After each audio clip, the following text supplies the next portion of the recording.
Hey y'all, it's Christian. Welcome back to my channel, and as promised, I am doing the Wisdom Scholar information video. I'm kind of happy that I've been putting this off because it's not until recently that I fully understood what the purpose of the program is. I wouldn't want to give this information with a limited perspective. At this point, I'm basically a veteran. I think I'm a credible source. I first want to start off by saying that I don't blame anybody for not knowing a lot about the program. It's definitely one of the hidden gems on campus, and I don't think a lot of people would know much about it unless they're kind of invested in the spiritual and religious community already at Spelman. Everybody isn't as involved in Sisters Chapel. Everybody doesn't go to the services. A big part of the program is its connection to the chapel, and I'm in no way saying that a prerequisite to getting into the program is one, being heavily involved in the chapel, or two, even being a Christian at all. I'll go into it a little later in the video, but regardless of your religious or spiritual affiliation, there is or there could be a spot for you in the program. Yeah, I just wanted to kind of give a reason why a lot of people probably wouldn't know about it. So whenever people would find out where I was housed on campus, I would say Betsy Strong. It is the building featured on A Different World. There were so many reasons why this program came at the perfect time, and finding out I would be living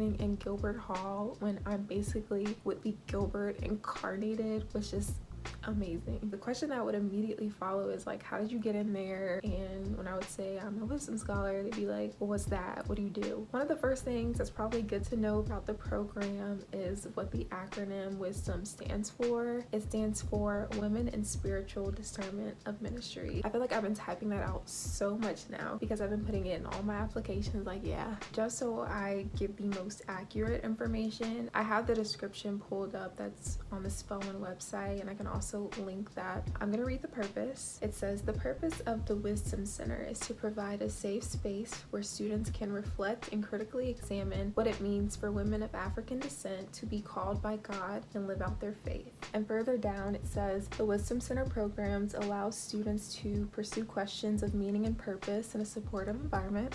True. There is a stirring of the mind and a stirring of the spirit, a longing and passion to pursue and fulfill one's purpose. So that's the textbook version of what the program is. This is what we do. I know in the beginning, like my first semester in the program, I would give a very watered down version of what's on the website. I think that I'm able to give a more accurate description because of how long I've been in the program and also the different ways that I've participated in it, both in person, how it was meant to be, and then the new version that we've all adapted to. Just the logistics, like the basic information behind being a wisdom scholar is you live in Betsy Strong, like I mentioned. If you watch my previous videos, it's like a house. In it are the offices of the coordinators, so the Dean of Sisters Chapel, as well as the two other very important coordinators in the program. Their offices are also located in there. I'm kind of like going from the first floor and then to the second floor. There's also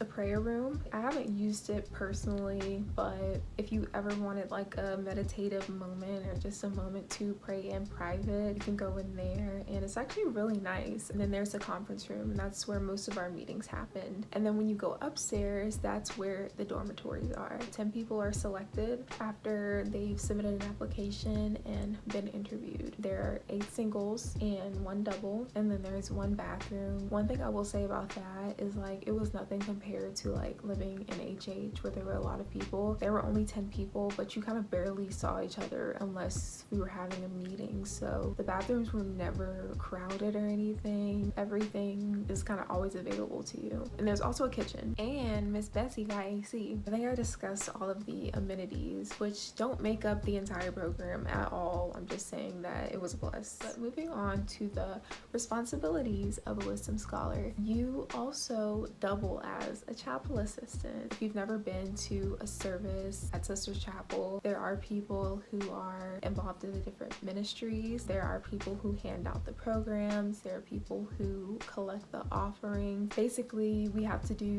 one of those things. I can kind of split it up to how it was pre-COVID and how it is now, because we still have to contribute to the chapel in some way. Before COVID, they split us up in teams, and so we kind of had to switch off each Sunday Sunday, like who is going to be reading the scripture, who is going to be doing this and this, like who's going to have this responsibility. Now since services are virtual and it's posted on YouTube, usually the way we contribute is like recording ourselves reading the scripture or doing the prayer, sending it to somebody so that it can be edited into the service online. It's not a very demanding thing, but aside from chapel, we also have reflection sessions, and that is what Dean G has described as like the heart of the program. What have you gotten from the materials that you've interacted with? How has this opened your eyes? How has this broadened your view on faith? And ultimately, how is this helping you discover what your purpose is? At the beginning of each semester, we're given this handbook. On the website, they call it a Sacred Calling Handbook, and it's literally just all of the readings that we have to go over. And it's not just reading. Sometimes it's podcasts, other times it's songs. It's multimedia, so there are different things that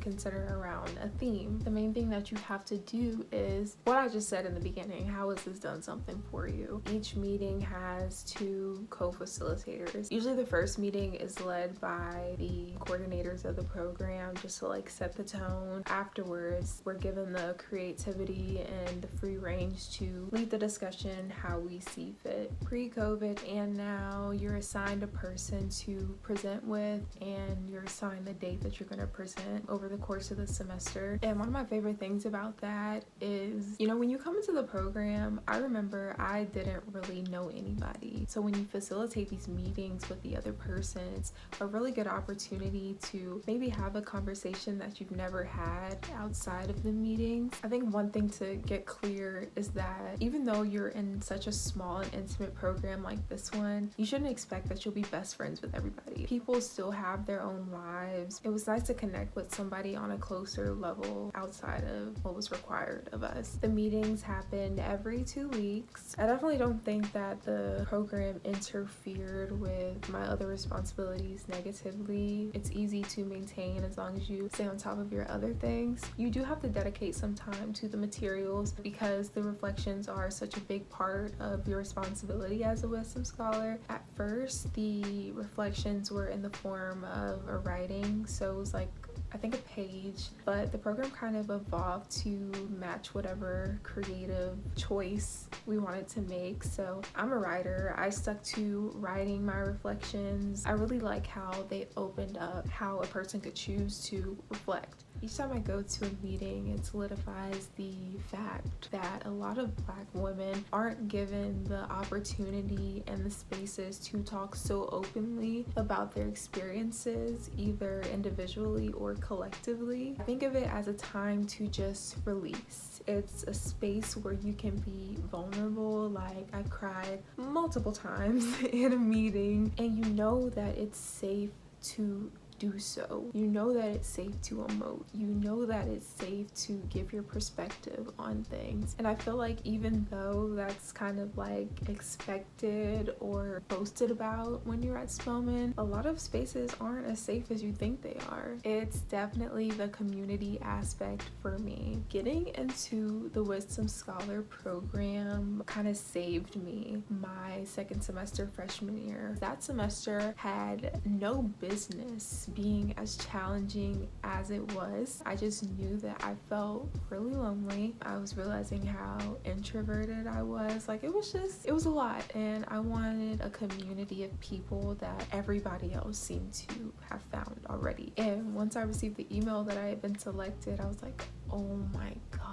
I knew in my heart that I was entering a very special chapter. So if you're someone who's ever struggled with feeling alone or feeling like you don't have anybody to reach out to, at least know that in this program, you will have a community of people to support you and uplift you and be there in any way they can. So I think that I've pretty much covered the overview of the program as well as my personal experience. I'm on the website just making sure that I didn't miss anything. And I guess a point that I want to re-emphasize is the interfaith aspect of it. Although a majority of us are Christian, there are other activities that we have participated in on campus. Right before the world fell apart, we participated or volunteered, I guess, with the Diwali festival, and that's the Hindu festival of lights. It was just an opportunity to learn more about what was being celebrated and to try like some Indian food and to meet more people within the religion. And I always think experiences like that are necessary to keep an open mind. We talk about very unconventional topics that might even be considered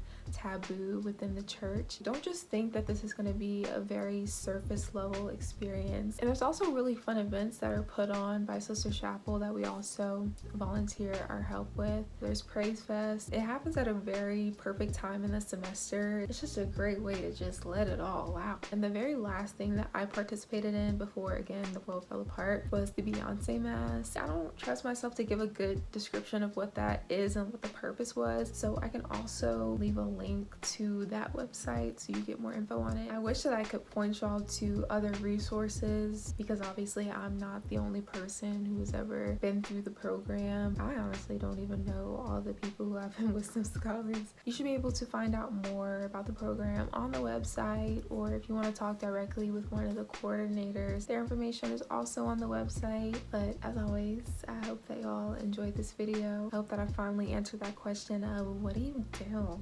But until my next video, have a great week, stay safe, wash your hands, get vaccinated, and I will see you next time. Bye.